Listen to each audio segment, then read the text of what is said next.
অনেক আন্দোলন এবং সংগ্রামের পর একটি পরিবর্তন হয়েছে।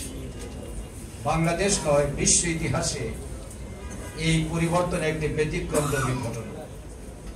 এই পরিবর্তনের পর সংস্কার, পুনর্গঠন, নতুনভাবে দেশ গড়ার একটি আলোচনা, একটি স্লোগান উঠেছে। আমরা যারা আদর্শিক আন্দোলনের সাথে সম্পৃক্ত, তাদেরকে নতুনভাবে এই পরিবেশকে উপলব্ধি করতে হবে। আমরা জানি পৃথিবীতে এই পর্যন্ত 4 শতাধিক আন্দোলনের ইতিহাসে লিপিবদ্ধ রয়েছে। প্রত্যেকটি আন্দোলনের পর জনগণের প্রত্যাশা ছিল একটি পরিবর্তন, নতুনভাবে যাত্রা শুরু করা। কিন্তু পৃথিবীতে কোন আন্দোলনের পরই নতুনভাবে যাত্রা শুরু করা সম্ভব হয় না। পৃথিবীতে একটি মাত্র বিপ্লব, যে বিপ্লবের পর যে নতুন যাত্রা শুরু হয়েছিল, তার ঢেউ আজও শেষ হয়নি এবং কিয়ামত পর্যন্ত এই ঢেউ থাকবে। সেটা হলো সর্বকালের, সর্বযুগের সর্বশ্রেষ্ঠ মহামানব বিশ্বনবী মুহাম্মদ সাল্লাল্লাহু আলাইহি সাল্লামের নেতৃত্বের বিপ্লব। আমরা চাই বাংলাদেশে সে আদর্শের ভিত্তিতে একটি সামগ্রিক পরিবর্তন। যতদিন পর্যন্ত সেই পরিবর্তন না হবে, ততদিন মানুষের ভাগ্যের কোনো পরিবর্তন হবে না, এটা নিশ্চিত বলা যায়। কাজেই রবিউল আউয়াল মাসের এই পবিত্র দিনে লাকাদ কানা লাকুম ফি রাসূলিল্লাহি উসওয়াতুন হাসানাহ, পৃথিবীর সকল মানুষের জন্যই শ্রেষ্ঠতম আদর্শ লুক্কায়িত রয়েছে বিশ্বনবীর জীবনে। বিশ্বনবীর জীবনের সেই আদর্শের আলোকে আমাদের পরিবর্তনের দিকে ধাবিত হতে হবে।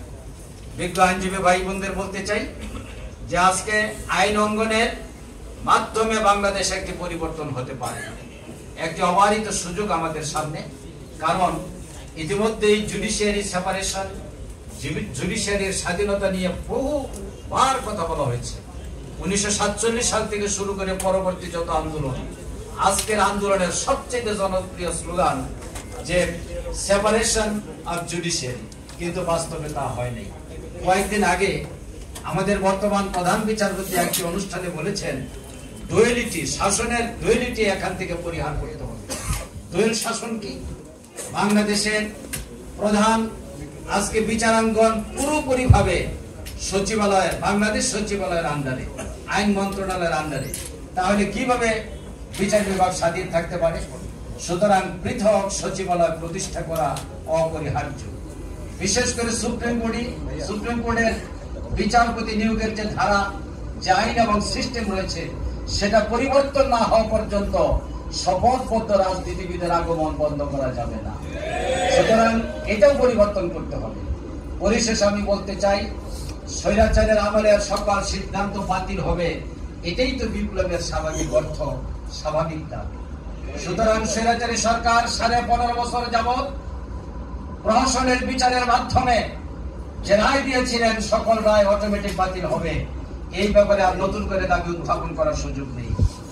আজকে 13 বছর যাবৎ স্বৈরাচারী হাসিনা সরকারের মিথ্যা প্রশ্নবিদ্ধ বিতর্কিত আদালতের মাধ্যমে যে রায় দেওয়া হয়েছে, এই রায় নতুন করে আর উপস্থাপন করার দরকার নেই। বাংলাদেশের সর্বোচ্চ আদালত পৃথিবীর বিচার ব্যবস্থাকে কলঙ্কিত করেছে। বিচারক হলেন 4 জন আপিল বিভাগে, আর রায় হলো 3টা একটি মামলা।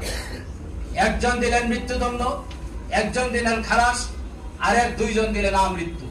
পৃথিবীর ইতিহাসে আপিল বিভাগের মতো একটি বিচারাঙ্গনে একটি মামলায় 3টি রায়, এটা কি পৃথিবীর কোথাও কোন আইনজীবী, কোন বিচারক দেখেছেন? বাংলাদেশ এটা হয়েছে কারণ এখানে নিয়ম অনুযায়ী কোনো বিচার হয়নি। সুতরাং নিয়ম বহির্ভূত, আইন বহির্ভূত খামখেয়ালিপনা বিচারের মাধ্যমে এটিএম আজহারুল ইসলামকে আজকে কারাগারে আটক রাখা হয়েছে। আমরা আইনজীবীর এই সমাবেশ থেকে অবিলম্বে এটিএম আজহারুল ইসলামের মুক্তি দাবি করছি। সম্মানিত ভাইয়েরা, আইনের শাসন, ন্যায় বিচার এবং মানবাধিকার প্রতিষ্ঠার জন্য আইনজীবীদেরকে ঐক্যবদ্ধভাবে আন্দোলন করার আহ্বান জানিয়ে আমার বক্তব্য শেষ করছি।